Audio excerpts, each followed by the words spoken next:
เดือนเก่าแก่โบราณไปโอ้บ่จะจันตะจาอ้ามเลิกมากทุกคนเลยหมอบูฮานสมกับเขาเห็นเฮือนกระเจ้าอยู่ข้างนอกวังยาเนี่ยทุกคนในของคอกระเจ้าเนี่ยทุกคน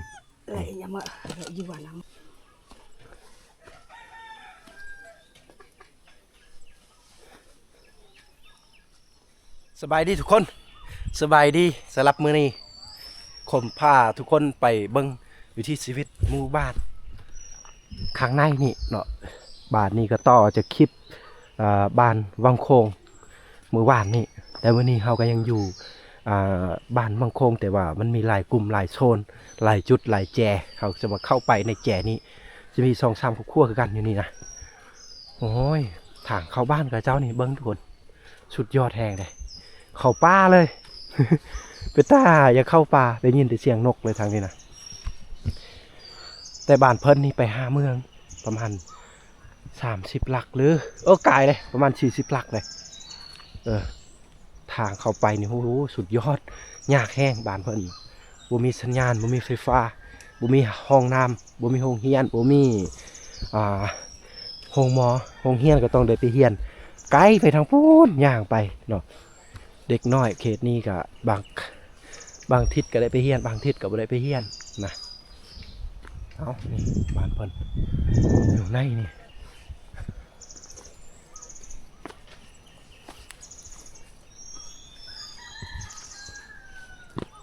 ได้ยินเสียงไปกัน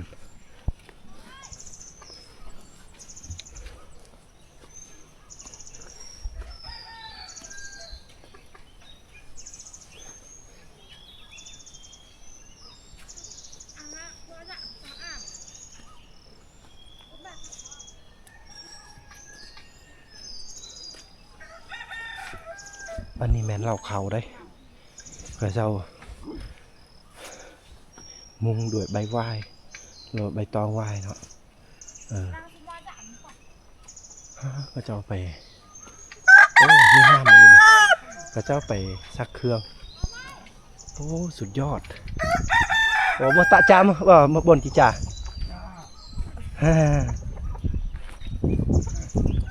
ป้อหมูกันก่อนสุดยอดมาตะจาเลยได้เลยมาบนจิจ่าเดือกไอ้แม่อ๋อกูแจ๊เอ็มอ่ะเจ๊มั้งไงรวยโอ้คนได้ไก่ตรึกรวงตรึยแฮตัวแห่เกี่ยวกับสาไงจำเหรอจะตรดีโอ้คนได้ไก่มาแต่บุญงะกระเจ้าบานตรดีนี่อันนี้คือข้างในนะทุกคนแต่ว่าข้างนอกมุงด้วยหญ้าเนาะหญ้าคัดหญ้าฆ่าล่ะนี่กำลังเห็ดกินอาหารนี่สุดยอดตัวมากูมาผู้บอกอะไรฮะงาดาวอีกเลยอันกี้ได้เหรอเต้ตัวมาเนี่ยยุดดอยมาให้โอ้พอแม่เล่าไปล้างหน้าแล้วก็พอเพิ่นไปบ้านอื่นนี่เช่นน่ะดับอัดเตอดุงนอนเลยดุงใครนะดุงยานะเช่นน่ะส่งน่ะเพื่อนนั่งนี้อยู่นำกัน5 คน5 คนมีพ่อมีแม่แล้วก็มีน้องสองคนแล้วก็เล่าอีกเลยเรามีน้อง2 คนได้ยากระแตนะดับเลยได้ไหมคนกำลังเฮ็ดกินเนาะเฮ็ดกินให้พ่อให้แม่สั่ง เพิ่นก็จะมีเลี้ยงเป็ดเลี้ยงไก่เลี้ยงหมู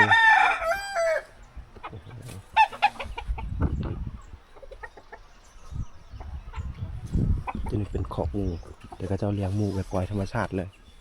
เนาะปล่อยธรรมชาติก็บ่เป็นอย่างทุกคนบ่เสียนี่ก็บ่พอใจครอบครัวเนาะ1 2 3ครอบครัวแต่มุงหญ้าอยู่พุ่นจะเป็นสังกะสีแล้วก็อยู่เทิงก็มีสังกะสีคือกันกระเจ้ามุงอันนี้ก็สังกะสีนี่เขื่อนซานกระเจ้านี่โอ้โหดูคนเลยอยู่ติดกับป่าโอ้น้องมาดำโอ้ยานแหละพาเขากองเลยยานแหละ โอ้ยความไก่กับเจ้าไปเอา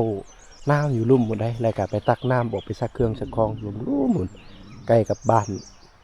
โตเข้าปล่อยเมื่อวานนี้ทุกคนนะครับชม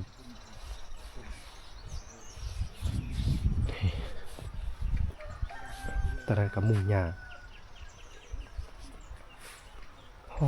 บ่มีไฟฟ้าในการใส่โรงพยาบาลเพิ่นนี่สุดยอดเนาะก็เจ้าใส่ไฟแสงโซลาร์เซลล์เวลาถ้าเป็นวัดเป็นไอคือคมเผากระโดตอนนี้นี่บ่มียาก็โอเคดีก็เจ้าบ่มียาอยู่ไปจังซั่นละคือคมนะบางทีก็2-3 มื้อนี้ก็สิขึ้นเมืองทุกคนบ่สบายดูแลสุขภาพก่อนทุกคนนี่อันนี้ก็ยังมีกระเจ้าอยู่แต่กระเจ้าอัดไปแล้วคนน่าจะอัดไปเรียกไปงานโอ้โหเขื่อนเก่าแก่โบราณไปโอ้บ่จะจันตะจาอ่านเลิกเบ้ยเสร็จหมดนะเบ้ยเหรอนี่เข้าไปในคือเราเห็นข้างนอกเมื่อกี้ก็จะเป็นใบตองไว้แต่ว่าอันนี้เขาเข้าในเบ้ยเละถอยเบ้ยเละถอยเละก็จะเป็นลาจังบ่อยอันนี้คือข้างในก็จะอยู่โอ้ยเงียบแก่ก็เจ้ายังใส่หม้อแบบเดิมๆเลยหม้อบูฮานสมกับเขาเห็นเฮือนก็เจ้าอยู่ข้างนอกวางยาเลยทุกคนนี่เนาะหม้อก็เจ้านี่เครื่องแบบเก่าแก่เลยนี่เครื่องเก่าแก่เบิดเนาะอลังแก่ได้อะไรเราไปกี่ลอยบนโฮมกาเบอร์ตัวละเลือกบนโฮมกาเอาบุกกาเนี่ยได้นี่จิเบิงทุกคนแบบโบราณได้เขายังใส่ยุคตะกี้สมัยสงครามเนาะใส่หม้อแบบนี้แล้วก็ใส่หม้อตัวนี้แล้วก็มีฝาอัดมันในตัวนี้โอ้จะเป็นทองอันนี้เป็นทองเลยเนาะนี่โมเมนต์ฝาอัดมีอีกอันอื่นฝาสุดยอดอัดฉันหน่อยอัดเจ้ากินไม่แม่ตุ๊ปังเทอีลืมบ่เบยล่ะอัดแทงอุดให้กะดุงเยอะหรือดุงนี่นะด่างมันโดนละวีจะเบิ่งทุกคนนี่ตัวน้อยนี่หมอกระเจ้าเบยแม่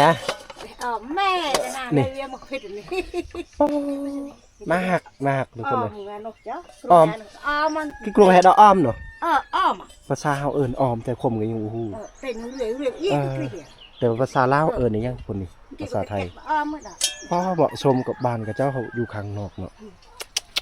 เครื่องเก่าแก่โบราณน่าจะมีอยู่เนาะเล็กกะเวลาไปให้ไปสวนเพิ่นขาดบ่ได้นี่โอ้ตุกน้ำเพิ่นนี่ทุกคนขออนุญาตเด้กระตุกน้ำแบบสมัยตะกี้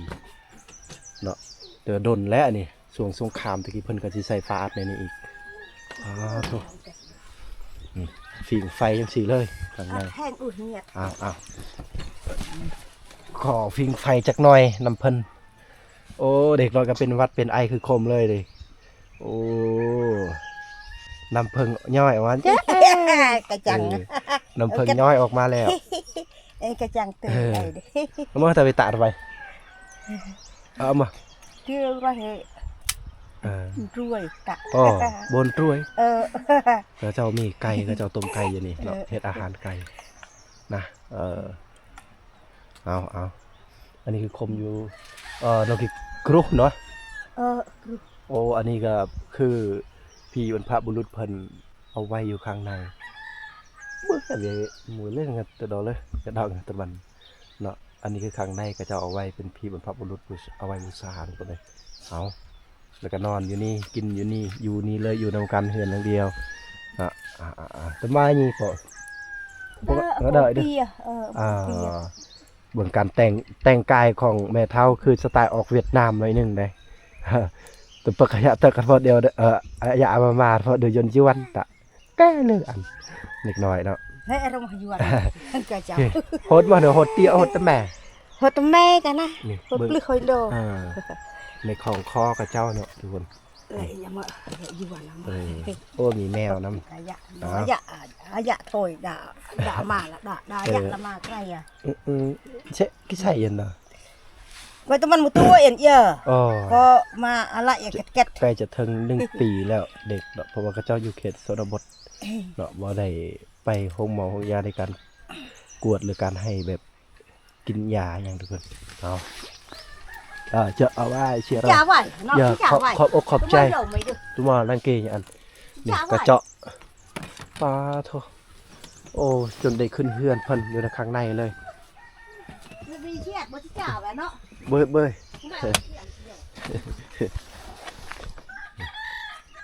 กระเจ้ากระสิตากเครื่องอยู่ข้างนอกก็ประมาณนี้เลย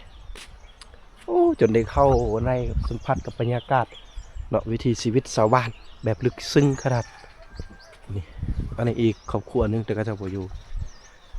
ปองเยี่ยมเพิ่นนี่เฮ็ดแบบซีเลยเด้แต่กระเจ้าบ่ได้ล็อกในข้างในโอ้ล็อกเนาะน่าจะมัดเอานี่โอ้โหเพื่อจะตูดไปตูดมานี่เอาจังซี่เลยนะเนาะโอ้ไก่กับคั้นเซลคักมากคักหมู่บ้านเก่าแก่โบราณแห้งและทางนี้ก็คือการตำข้าวแต่ว่าเพิ่นน่าจะไปสวนแต่เช้านี่ประตูก็บ่ได้ล็อกทางนี้นะแต่ล็อกแต่ตรงเดียวโอ้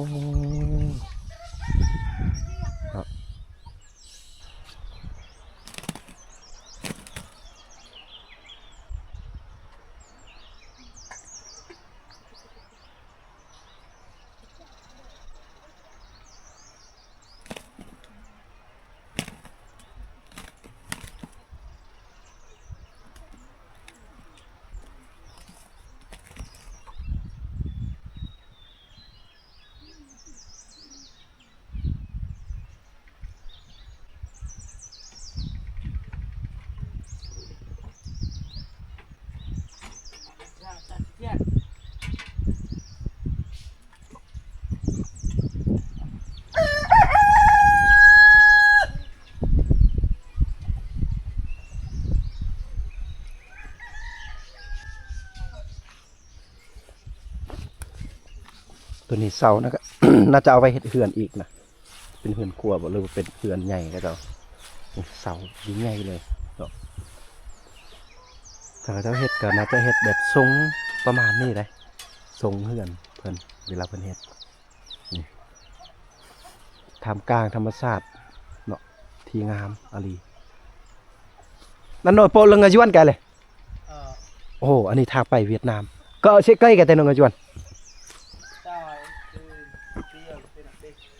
ข่าวเดียวกับเวียดนามและขามไปหันวิทย์ภูตัวนี้นะวิทย์ป่าหน่อยหนึ่งไปหันเวียดนามเวลาอยู่ต่อperlay โดยเกมมาperlay ngajuan lang ngajuan อ๋อเวลาไปซื้อเครื่องของอย่างเพิ่นก็สิย่างไปเวียดนามเลยไปทางพุ่นเลยนะเพราะว่าเพิ่นอยู่กับชายแดนลาวเวียดนามกลางจวนอย่ากลางลาวอันมอเดี๋ยวปืนได้จับเนี่ยกลางจวนเลยเนี่ยกลางจวนเหลือเลยอัด นี่มาเลิกสบายดิโอ้อันนี้นะวาวตึ้มมาปะเลยตึ้มมาบ่งอตึกเลยกงมึงเขาตะกงเก๋อันนี้นะวาวเราว่าสิย่างออกไปบ้านข้างนอกมุนทุกคนเลยนะตđó đùng cụ cái lấy cái chấm rồi đùng này mấy kê lờ lờ nếu mà cái vẹn là kì ăn năng vì ngày ăn cho vẹn cụ mà ăn mà mồi kì ăn chuột người tôi kí ăn เพราะว่าโดนแล้วเพราะว่าเขาบ่ได้เห็นหน้าตากับหน้าบ่าวหรอกจะเป็นพี่น้องทางลุงนะเอานี่แหละอันนี้คือเหือนพี่น้องเขาเองเหือนไกลบ้านเคียงโอ้ไปทางใดก็มีแต่พี่น้องคมบุหูบุนึกบุฟันว่าจะได้เจอจะได้เห็นพี่น้องที่นี่นะทุกคนเขาถามกับเจ้าว่าภาษาเวียดนามกับภาษาลาวกับเจ้าหูตัวได้หลายกว่าเจ้าว่าหูภาษาเวียดนามเนาะเพราะว่าอยู่ติดกับชายแดนลาวเวียดนามงานเจ้าตัวเราอยู่ละเดี๋ยวเจ๊เลย nhẹ nhã rồi trẻ cuột vì cái tát kẻ mòn với đỏ ơi cậy nhẹ hơn ngoại thì hồi đỏ là chạy vào bớt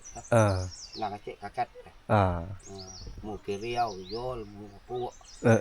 một lang เขาว่าอยู่บ้านเฮานี่สัตว์ป่าคือสิยังมีหลายเนาะก็ธรรมดาก็บ่ค่อยมีปานใดแล้วนะพวกกระหอกกระเล่นกระแตก็ซ้ำพอได้อยู่ซ้ำกินหั่นกินเช้ากินแรงก็พอได้อยู่นะทุกคนเห็นว่าอ้อมหอบนี่ทางนั้นก็ป่าสูงป่าแก่โอ้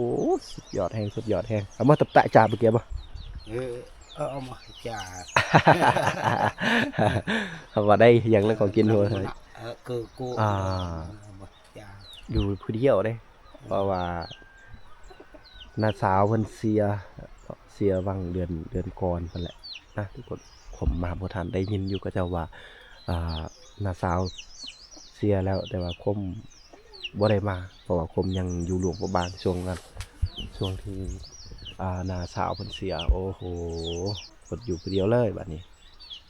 แต่ว่ากูโปะแม่พวงที่ได้ลืมngô tôi tỉnh lẹ giờ ông hay bộ tụi kiếm mà nóng có mà hay bộ tụi kiếm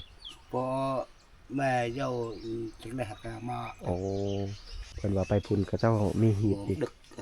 cái cháu kè hít bay thằng phun này aoสุดยอดแห้งอีกทีแม่เปเริ่มไปก้อยเอาไว้ธรรมชาติเนาะนี่แหละโอ้เป็นน้าบ่าวของผมเลยน้าบ่าวทางลุงมีหมากนาวผลปลูกไว้เอาไว้เห็ดกินเห็ดอยากเอาไว้ตำศอกตำส้มเมื่อนี้ก็มาด้วยทีมงานคือเก้าเบาโนดพาเลาะคุยคนมักเลาะโอ้ตระกุลเลาะว่ะ3-4 ครอบครัว5 ครอบครัวอยู่นี่นะเนาะโอ้เวลาเจ็บใครได้ป่วยนี่คมนึกสภาพคือทุกคนเห็นคลิปที่คมปล่อยเวลาเกิดลูกเนาะคลอดลูกนะแน่นอนกระเจ้าถามมันเจ็บหนักคือแบบนั้นกระเจ้าสิบหามน่าจะเกิดแบบธรรมชาติเลยเกิดแบบอยู่เฮือนว่าสันซะเกิดธรรมชาติเกิดอยู่เฮือนนี่แดดเริ่มแห้งขึ้นและแดดแบบนี้กระเจ้าบ่มีไฟฟ้ากระเจ้าจะใส่ไฟแสงโซลาร์เซลล์แผ่นน้อยๆพอได้ไต่กลางคืนแผ่นน้อยนี่พอได้ไต่ประมาณ2 ชั่วโมง 3 ชั่วโมงช่วงกลางคืนใส่ประคองไว้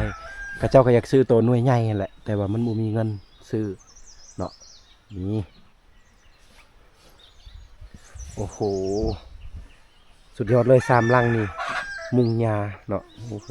สุดยอดทุกคนงามแฮงฟืนเก็บป้อเต็มเปียบเลยอันนี้บูยูแล้ว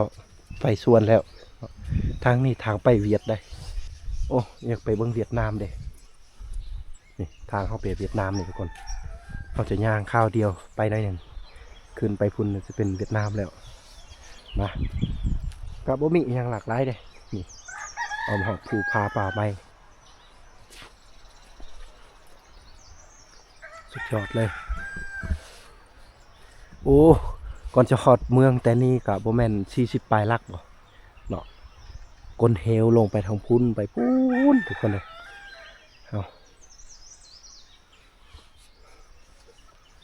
เอาทุกคนขอบอกขอบใจทุกคนที่เป็นกำลังใจให้คมพาวโดได้มาลินมาเที่ยวในหมู่บ้านแห่งนี้ก็มีอยู่5 ครอบครัวเนาะจะเป็นสุนเผาคาโดกระเจ้าคือว่าตอนเปิดคลิปกระเจ้าบ่ได้มีห้องน้ำเข้าป้าเลยนะเวลาเจ็บไข้หรือว่าเจ็บท้องเวลาเจ็บไข้ได้ป่วยเจ็บในนี่นานๆไปหงหมอคงยากต้องเข้าไปจุดซุ้มเพื่อแหละประมาณ7-8 ลักเพื่อแหละแล้วก็มันต้องได้ยากเลยกระเจ้าบ่มีรถจักรเนาะบ่มีโทรศัพท์ใช้บ่มีสัญญาณอินเทอร์เน็ตบ่มีไฟฟ้าเนาะกระเจ้าอยู่แบบโบราณเฮาสิเห็นในเขื่อนกระเจ้าสิแบบเขื่อนเก่าแก่โบราณหลายได้เลี้ยงอยู่ที่นี่เลี้ยงสัตว์เลี้ยงหมูเลี้ยงมาคือว่าแหละคนเอ้ยเลี้ยงเป็ดเลี้ยงไก่ในการอาชีพของชาวบ้านแห่งนี้เฮ็ดให้เป็นหลักเนาะเฮ็ดให้อยู่ท่ามกลางธรรมชาติที่สวยงามอันนี้มานี่แล้วมุดตึ๊บเลยป้านว่าตัดขาด สิ่งทุกอย่างปานว่าคือคมมาเลยนะปานว่าได้อัปเดตแบบคือแบบบูฮู้เลยภายนอกเลยทุกคนจะมียังเกิดขึ้นข้างนอกบริฮู้เลยนะบูฮู้เลยบอกว่าเสียงตูเสียงตาเสียงดนตรียังบ่ได้ยินเลยมานี่นะเงียบเลยคือว่าแบบปานว่าเฮาบ่จะอธิบายได้ไรทุกคนเข้ามาในบ้านนี้นะโอ้สุดยอดเลยความเงียบได้ยินแต่เสียงนกคมหยุดพูดนะ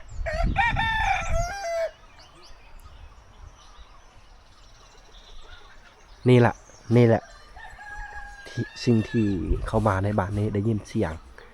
ยงนกฮ้องปกดกเองโอ้ยสุดยอดลายแฮงคือแบบเก่าแก่ยังแบบยังพบเห็นอยู่หมู่บ้านแห่งนี้ยังมีอยู่ปัจจุบันนี่นะคิดว่าบ่มีแต่ว่าก็ยังมีที่อยู่แบบนี้ปานว่าชนเผ่าต้องเนื่องแต่ว่าแม่นอันนี้คือชนเผ่ากาโดแต่ที่อยู่กับเมืองสมวยแขวงสารวัตรเด้อทุกคนเด้อเนาะอยู่ที่สปปลาวเอาขอทุกคนนั้นอยู่ดีมีแห้งให้สุขภาพแข็งร่ำรวยทุกคนเด้อเอาขอบอกขอบใจทุกคนพบ